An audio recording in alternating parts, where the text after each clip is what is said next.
For the few people that haven't seen your stuff or haven't seen our first episode, give us some brief overview of who you are and especially why you're excited about Bitcoin. Yeah, so my name is Luke Broyles. I've been in Bitcoin for basically, well, now I can say it's over half a decade. Yeah, since the late 2010s, I've been in Bitcoin. Really, though, of course, like many people, it was COVID that heightened the interest and turned it from a thing I was learning about into a very strong passion. Now I work in Bitcoin. I've worked in Bitcoin for a few years. Very blessed and grateful, and still humbled that over the last few years, people watch my content, they read my articles, and now what I do is I help clients of mine increase their Bitcoin stack. So I was the first American at the Bitcoin Advisor, which is a team of 40 people that basically our whole job is be a tech agnostic service provider for people, helping them protect the Bitcoin they have and accelerate their Bitcoin stacking. So I love my work. There are days where it's really hard because I see a lot of people lose a lot of money. I think it's something that a lot of people don't necessarily talk about. It's kind of the ugly truth, but there are a lot of people that lose money in Bitcoin due to all kinds of self-custody things, legal things, tax questions, human emotions, right? That's the big one. Robin, you and I were talking about human emotions right before we started. But those pesky emotions always get in the way of things, right? But anyway, point being that, that's what I do for work. So I love helping people prevent those kinds of risks from manifesting. And even more fun and enjoyable is helping them increase their knowledge, increase their conviction, increase their Bitcoin stacking, helping them take out intelligent leverage to acquire Bitcoin, helping them meet their retirement goals a couple years earlier. Whatever it is, I love it. That's why that's what I needed for me, and that's what most Bitcoiners need. I'm very grateful that I have the opportunities to travel. I to be able to travel to different states, different countries. I've probably gone to roughly a dozen countries now for various kinds of Bitcoin conferences, events, meetups, things like that. I've been to well over a dozen different states now. I've met so many people in Bitcoin. I mean, and none of this is to brag. It's all just to put in context of like Bitcoin world is so much smaller than it feels like. I know, on the consumption side of things, a lot of people always tell me, "Oh, it feels so big," right? It's like every day there's like 8 new podcasts I want to listen to, and there's this and that, and the other. And like, sure, yes, it can feel like it's really large, but I think the Bitcoin crowd needs to remember that, like, if you basically traveled for like 2 years nonstop, which is kind of what I did, like if you do that, you're still early enough to Bitcoin that you could meet pretty much everybody in Bitcoin. And Robin, you could probably attest to this too, but it's like you go to conference after conference, and there's always new people to meet at a conference, and that's why you keep going, is because every place is a new beautiful place. There's new wonderful food, there's new wonderful experiences, new wonderful people. But a lot of the people there, you're like, oh wait, I recognize a lot of these people. So anyway, so yes, very, very thrilled to be in Bitcoin, very excited to be here. The main reason I am passionate about Bitcoin, the main thing that keeps me going, even during the difficult days, and most days are not, but some days are. The thing that really keeps me going is thinking about the human cost of Bitcoin, the human cost of money, the human cost of political currency, and how I believe Bitcoin could legitimately impact millions of lives in the future. And I think that myself, yes, you, Robin, yes, and I would dare say everybody watching this show, I think all of us have a very real, quantifiable, tangible impact on the deep future of of helping people in the future have a brighter future than, let's say, is currently in the world. So that's my passion of doing what I'm doing, especially as somebody that was young. This is the idea that kind of caught a deep hold of me back in 2020 or so, was this idea of people my age, for almost every single generation before mine, and your generation too, I suppose, Robin. Almost every generation before us, they would, the young men would either go to war, or there would be a strong possibility of them going to war and fighting with their life on the line. And so if for me, my quote unquote fight is doing what I get to do and doing this all day every day, pretty much nonstop for years on end, I mean, that seems like a cheap sacrifice to make. And oh, by the way, if you buy and hold Bitcoin for the long term, you're going to end up being rich. So it's a lot of work, it's a lot of fun, definitely a lot of passion, and really the people are what make it all worthwhile. It's not just the numbers on a screen. It's so interesting because it is the easiest revolution to be part of. You like usually in a revolution you suffer. You usually don't get wealthier. You get actually poorer in a revolution. And this is so interesting to witness. You just like DCA. You should post on Twitter. Maybe you start a podcast, and all of a sudden you are a part of the digital soldiers. And yeah, I oversimplify things here, but in general, like that's like I think I don't know. I'm not the best history teacher, but like I think that's the easiest revolution to be part of in any revolution that we have ever seen. I don't know if you agree with that. Yeah, I think that, Bitcoin is very interesting because it has so many ironies. And as one of the ironies is that Bitcoin is the easiest land rush in history. It is the easiest revolution. I like how you put that. But at the same time, I do think it has the greatest, on paper, I think it has the greatest potential consequences on the future because it is so wide reaching to the whole globe and because it potentially will reach so far deep in the future, right? One of the examples I often give when explaining the moral case of money is usually to Americans, right? And in America, most Americans are relatively familiar with the history of the American Civil War, right? The northern states, the southern states, Confederate states, the unions, all that, right? Obviously, there are things people disagree about on both sides of the war. However, it's pretty obvious that the having politicians in charge of the Confederate States of America printing political currency and dumping it onto the nation to siphon wealth from the citizens to enrich themselves so they can send young men out to a battlefield to die to fight for the chain slavery of whatever it was, a quarter or a third of the entire population of their country. That's pretty obviously not a good thing, right? And if you wanted to be quote unquote fighting in that cause, fighting at revolution, as many people my age did, you had to wear a wool uniform, fighting on a 90-degree day in a battlefield. You're more likely to die probably from a heat stroke or an injury than a bullet, even though hundreds of thousands of young men died from the war itself. Many more died from disease and lack of food and heat exhaustion and lack of medicine, all that kind of stuff, right? So my point is that if you believe that a cause is just, right, for all previous human history, you had to fight in a war, right? And even if you were quote unquote fighting on the right side, quote unquote, your side is still doing all kinds of things, right? Like the Northern Army, the Union in the Civil War, Abraham Lincoln, quote unquote censored free speech. There's a whole debate around that, which I don't have to get into. But they printed a bunch of money. Some of the worst inflation in American history was during the Civil War in the northern states, right? The greenbacks. Abraham Lincoln has some very funny quotes about, basically, hey, if we could print money, let's print it, right? And so obviously, people can debate about was this right or wrong as much as they want. And that's the whole nature of politics, right? It's basically this giant shouting match between two sides that are, you're trying to figure out the lesser of two evils, quote unquote, right? And so my point here is that what I love about Bitcoin is that unlike that kind of situation, you can just be a part of it and you don't have to agree with any of that, right? Like you don't have to agree. Let's take Donald Trump as the example, right? Because he's the modern example of, people fighting whether they love him or hate him, right? None of that matters, and that's not the point I'm making. But like objectively, he is going very long on Bitcoin, right? His family has bought $2 billion of Bitcoin in the last few months, over $100,000 a coin. They're openly calling for the lowering of interest rates from the Federal Reserve. His sons are talking openly about $1 million Bitcoin. They're saying they believe in it. They're saying it's better than real estate. They keep saying these things. They're sitting on the boards of Bitcoin treasury companies, right? It's like, and people want to tell me that Bitcoin's going to top at $150,000 or $167,000 at this exact precise date. I just think that's absurd. I think that's insane, and of course, when I say that, people's response to me is like, oh, yeah, well, Luke, right? Surely you know. And I'm like, no, I don't know, right? People want to pretend like this is going to happen exactly like it has in previous cycles, but I'm not so sure, Maybe it will.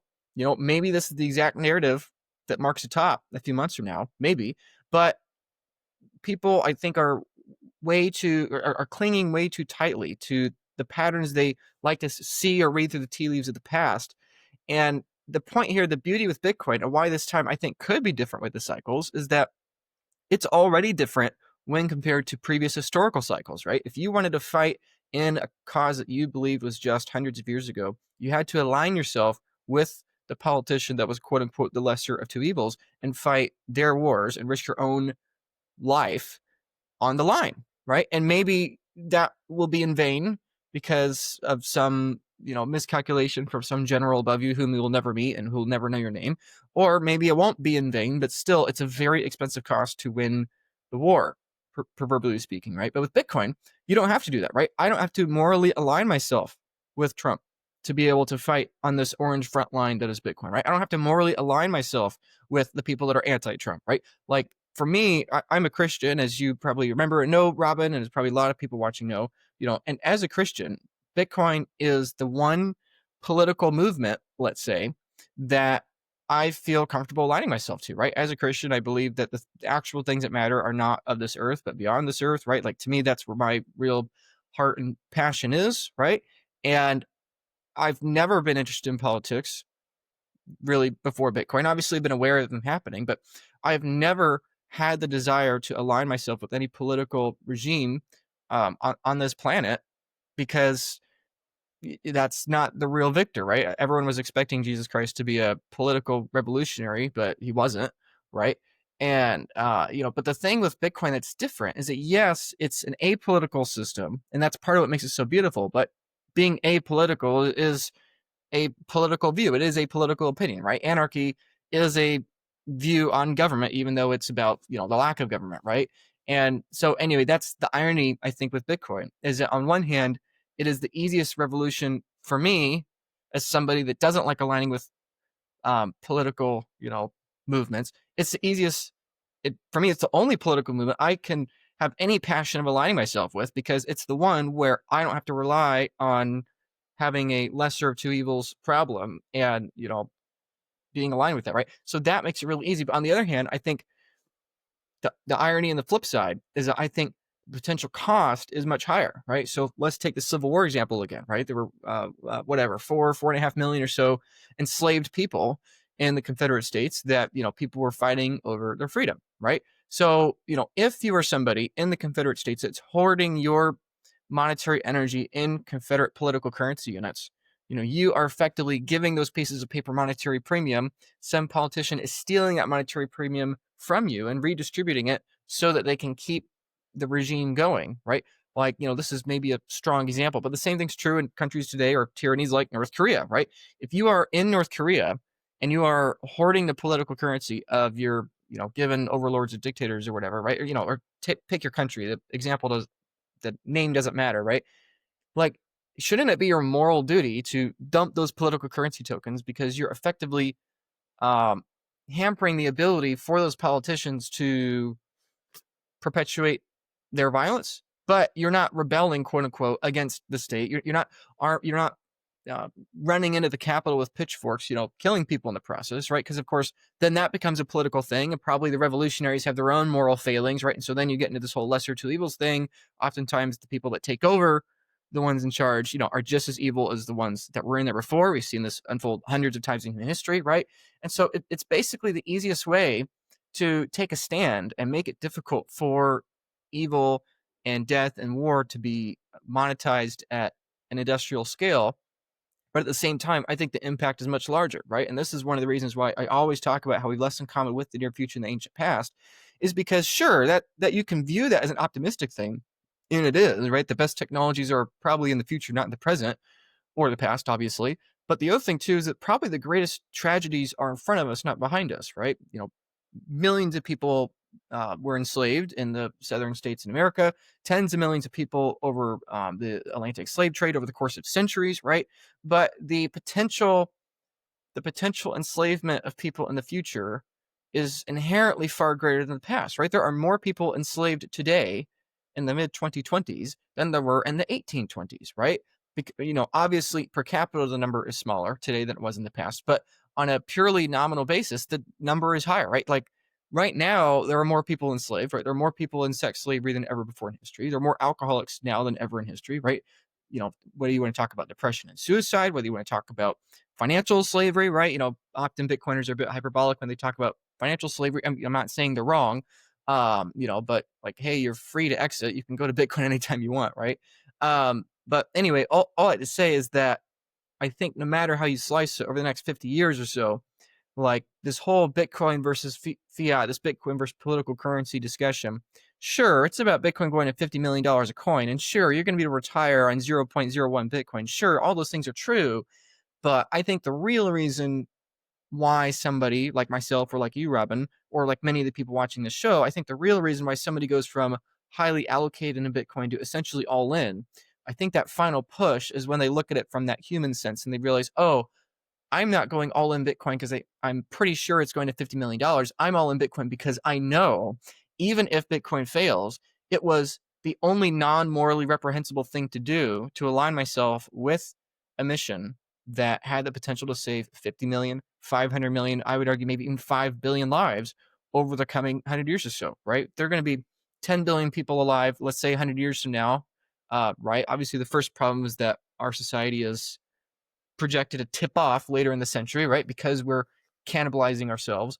But, let's assume and let's hope Bitcoin reverses that and flex that. No matter how you slice it, like there are easily going to be 20 billion people born over the course of the next century, right? Because just because 10 billion people are alive at once doesn't mean that there are only 10 billion people, right? So if there are quite literally more people in the next, let's say, 100 years or so than the previous 1,000 years, then it should stand to reason that, hey, if you have more people than ever before in history, and oh, by the way, the weapons of the future are only more powerful than anything in the past, well, then it should be obvious that, ironically, the greatest humanitarian effort in human history is help the world have a monetary system that is stable, that is not dependent on the battle between evil versus evil, trying to convince you that they're the lesser of two evils and, fighting for your attention over it, right? That seems to be the most important thing. Sure, advance medicine, sure, accelerate the rate at which we, denuclearize the world, or, sure, save the trees, or,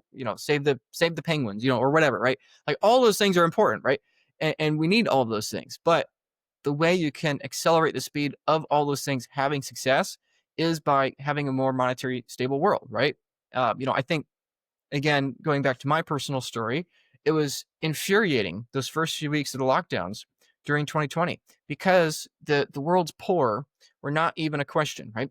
Everybody was concerned about what is the stock market going to do? What is it going to do for, what about the masks? What about the 6 feet? What about all these things? And sure, yes, you could have a discussion about there's a novel disease. We're trying to figure out where it's from. It could potentially hurt people. Sure, you can have that discussion, but was not even a part of the discussion was the fact that the World Health Organization itself was projecting that 122 million people would fall into famine or relative food insecurity because of the lockdowns, right? It's like, sure, like we can talk about mitigating challenges, but we can't mitigate these challenges at the expense of new things, right? Like, sure, is the world emitting carbon or methane or whatever atmosphere? Is that a problem? Sure, we can have that discussion. But if we're trying to, change a small thing over here at the cost of, oh, by the way, for the sake of quote unquote saving the planet, whatever the heck that means, we're going to, send a couple 100 million people in Africa. We're going to prevent them from upgrading their energy, right? Or whatever it is, right? Like these things are not rational. And unfortunately, on a political currency system, these things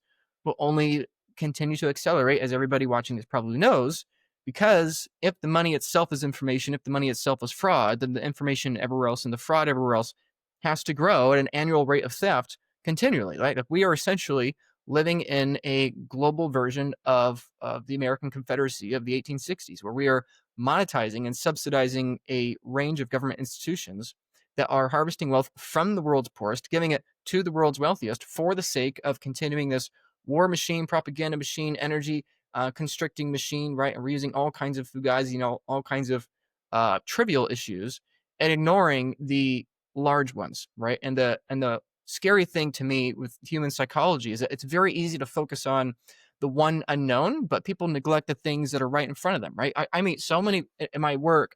I meet so many people that are terrified of quantum computers destroying Bitcoin, but they're blatantly ignoring the fact that they still have their Bitcoin on exchanges, right? Or an even more common one is, oh, Luke, I've been scared to get off exchanges because what happens if I take self-custody of my Bitcoin, I put it in a multi-sig, and then, somebody steals my seed phrase in that multi-sig, whatever, right? And I explained to them that, like, your Bitcoin on that exchange is way higher risk of being stolen, right? Like, do you understand how much easier it is for a nefarious person to steal your login ID and login credentials to your freaking Coinbase account than it is for them to steal your Bitcoin from a multi-sig, right? Like, since 2016, not a single client of ours, a Bitcoin advisor, has ever lost a single dollar worth of Bitcoin due to funds being stolen, because that's what we've obsessed about, lowering that risk. But I've seen already this year, let's say over the last 7 months, I've seen well over $15 million stolen from people that kept their Bitcoin on exchanges. Like, people are so terrified of the tiny unknown risks, they're willing to just tolerate massive known risk, and they're willing to ignore it, right? They're willing to ignore the risk of their funds being stolen while sitting on an exchange because they're terrified of their funds being stolen when they leave the exchange, right? We're so terrified of the small things that we'll just tolerate the things that are just normal, right? It's normal, Robin, right? It's normal that we have more slavery than ever we've had in history, right? It's normal that 800,000 kids a year are dying from lead poisoning. It's normal that we're not making as much progress in cancer treatments as we possibly could have. It's normal that we have all of this seed oils, infecting the population, right? It's normal that we have had less in common with our future and our past, and that all of human history, people have been hungry or had a calorie deficit. And now here we are, where the larger health problem in America is obesity, not a lack of food. And globally, we make enough food for 10.5 billion people, yet somehow there's 8 or 9 million people a year starving, right? With I think 800 million or so, 750 to 800 million roughly, that have various kinds of food insecurity, right? What kind of world are we in where, for the first time in human history, we make more food than there are mouths to feed, and yet about 10% of the world's mouths to feed are going hungry, right? 100% of global hunger is preventable. All this slavery, all these things are preventable. I genuinely think that the human cost of political currency is tens of millions of lives a year, right? Let's say 50 million people are dying a year, or maybe let's even say 20. Let's say 20 million people are dying a year that don't need to die from reasons that are fully within our control, right?